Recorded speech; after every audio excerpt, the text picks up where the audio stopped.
What struck me about what I've read about it, she's only got fame because she's married to Prince Harry. I would disagree that she's only got fame because she's married to Prince Come Harry. on. I'd used to never be a heard big of her till she started dating Prince Harry. I'd never heard of Suits either. But that's you. I was a massive Suits fan, and so were millions of other No, people they around the weren't. world. Yes, they were. Yeah, believe it or not, we still watch Suits on repeat now. It's a very good show, actually. Maybe you should tune in. It's very good. But she definitely didn't become famous because of Prince Harry. She was famous in her own right. She was also a UN ambassador for women's rights around the world. So she was a philanthropist before she met him. She was actually the perfect princess, and actually the royal family fumbled a small bit there by not keeping her in the royal fold, because she would have done incredible things with them. But I'm sure she has a lot more freedom now on the outside. Ellen, can I just say that is a little bit fake, isn't it? It's not real. It's not even her own kitchen. Yeah. So it follows on from all the things she has done in the past, where maybe what we're seeing and what she's saying isn't necessarily reality. Well, this is actually standard for cooking shows. Nobody cooks in their own kitchen. It's a set. So if she was to cook in her own kitchen, she'd have a 6-year-old and a 4-year-old running around her feet. It would be chaos. Harry'd be coming in to make his breakfast in the morning. So I don't think anybody expected her to actually be cooking and making a Netflix series in her own kitchen. That is just complete industry standards to do it that way. It's not fake at all. I can understand why the British press see it as inauthentic, because it is very Americanized television. So it's not something that we're used to seeing. It's curated, but it's made to be like that. The production is like that. If you've watched any sort of Martha Stewart cooking shows, they are very curated. That's just the way they are. But nobody's forcing anybody to watch the series.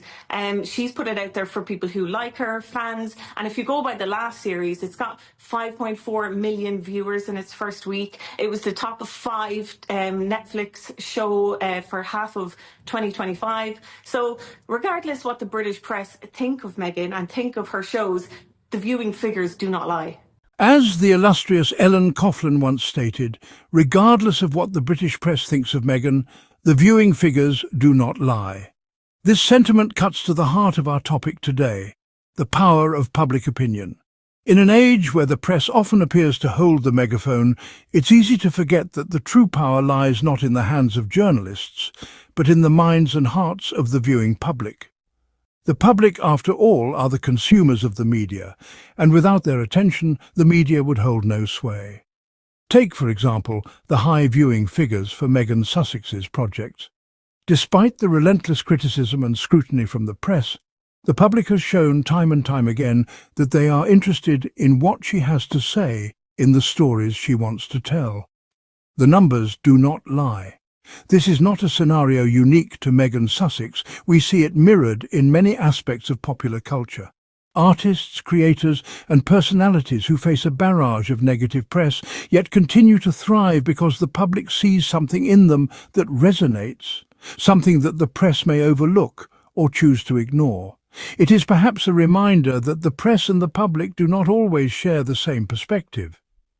The press, with their own agendas and biases, may focus on one angle, while the public, with their diverse experiences and viewpoints, may see something completely different. This divergence is not necessarily a bad thing. It can lead to a robust and healthy discourse, as long as we remember that public opinion is not monolithic, nor is it easily swayed by a single narrative. In the end, it is the public who decides what is valuable, what is worth their time and attention. They are the ones who ultimately hold the power, and in the face of bitter press, the numbers speak for themselves. The British press's obsession with Meghan Sussex is palpable, and their bitterness overwhelming. The British press seems to have a relentless focus on Meghan Sussex, scrutinising her every move with an intensity that borders on the absurd. It's as if they're waiting in the wings, pens poised, ready to launch into a tirade of criticism at the drop of a hat. Consider the way they've covered her philanthropic efforts. Instead of focusing on the positive impact she's making, they choose to nitpick, questioning her motives and methods. They seem more interested in creating a narrative of controversy than in acknowledging the good that's being done. Then there's the way they report on her professional ventures. Whether it's her acting career, her production work, or her business endeavours, The press appears to have an insatiable appetite for painting Meghan in a negative light. They seem to forget that she is a successful woman in her own right long before her royal ties. And let's not forget the personal attacks. The press doesn't hold back in their relentless criticism of Meghan's personal life, her choices, her relationships. It's a level of scrutiny and negativity that seems grossly disproportionate to her public role. This isn't just about Meghan, though. It's about the way the British press operates.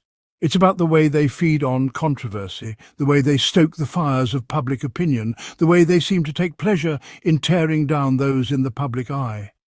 It's a bitterness that's not just palpable, but deeply troubling.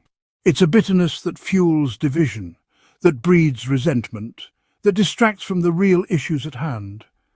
Their fixation on Meghan is not just unhealthy, it's unjust. It's a testament to their inability to report on her objectively, to see beyond their own biases and preconceptions. Their fixation is not just unhealthy, but unjust. Indeed, the toxicity of the British press is not to be understated. It's a bitter cocktail that's served up daily, with a splash of envy, a dash of disdain, and a generous pour of negativity. And it's Meghan Sussex who often finds herself on the receiving end of this harsh concoction. The press's relentless scrutiny and harsh criticism have created an atmosphere that's as corrosive as acid rain, eroding the public's perception of Meghan. This persistent narrative has the power to shape and often distort our understanding of who she is. It's a noxious cloud that hangs over her, casting a dark shadow on her projects, her character, and her life. But let's be clear, this isn't just about Meghan. This is about us, the public, and the toxic smog we're forced to breathe in. We're constantly fed this narrative of negativity, and it's hard not to be affected by it. It's a narrative that's not just damaging to Meghan, but to all of us. It breeds cynicism, distrust, and a culture of hostility. The press's obsession with Meghan Sussex is a symptom of a larger problem. It's a reflection of their bitterness, their resentment, their inability to celebrate success that doesn't fit into their narrow definition of what's acceptable. But their words carry weight, and their toxicity seeps into our consciousness, poisoning our perception of Meghan and anyone else who dares to defy their expectations. But let's not forget the strength and resilience of Meghan Sussex. Despite the toxic environment, she continues to rise, to create, to make a difference. She's a testament to the power of resilience in the face of adversity. She's a beacon of hope in a world that's often filled with darkness. Their words breed more than just negativity. They foster a hostile environment. But remember, words can only hold power over us if we let them.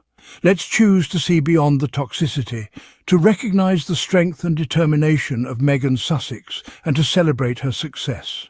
In the midst of this, Coughlan emerges as a voice of reason defending Meghan Sussex. Coughlan, a name that rings with authority and candour, has risen above the cacophony of voices to stand firm in her defence of Meghan Sussex. She isn't just a bystander, but a force to be reckoned with, a voice of reason in the face of the bitter British press. Coughlan's words are not just empty rhetoric. They are a powerful statement, a testament to her belief in the truth, and a direct challenge to the British press. She reminds them and us that their opinions don't matter. This isn't about personal feelings or vendettas, it's about facts and figures. Nobody's forcing anybody to watch the series, she rightfully states.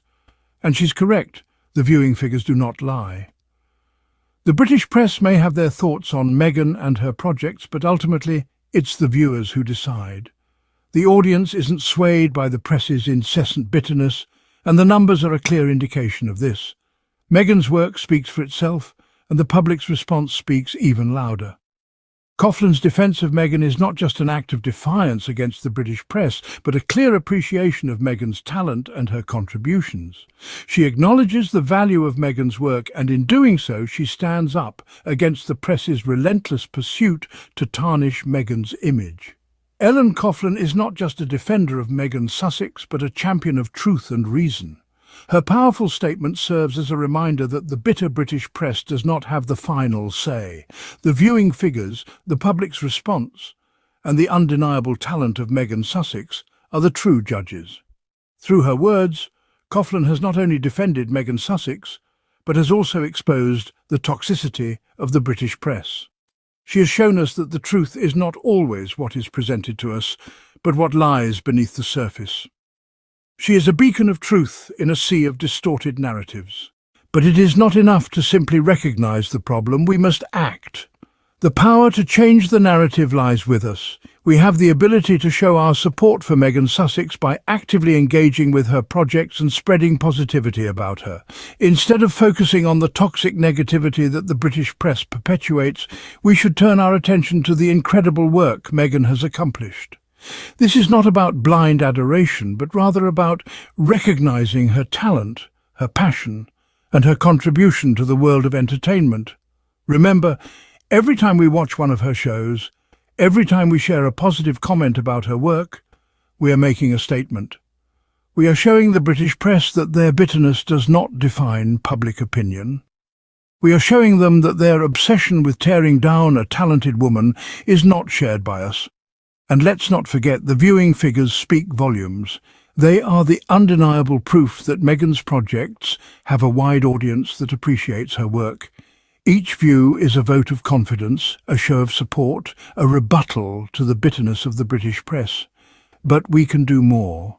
It's time to take our support off the screen and bring it into our everyday conversations. Let's challenge the negativity whenever we encounter it. Let's share the positive stories about Meghan that the press so often overlooks. Let's make sure that our voices, the voices of the supporters, are heard loud and clear. We all have a role to play in turning the tide against the toxic environment created by the British press. It's time to stand up and make a difference. It's time to support Meghan Sussex by consuming her projects, spreading positivity about her, and challenging the bitterness wherever we find it. As Coughlan reminds us, the viewing figures do not lie, so let us make them count. Thank you for joining this enlightening conversation. Do not forget to subscribe, like and share this video. Let's continue to support Meghan Sussex and challenge the bitterness of the British press together.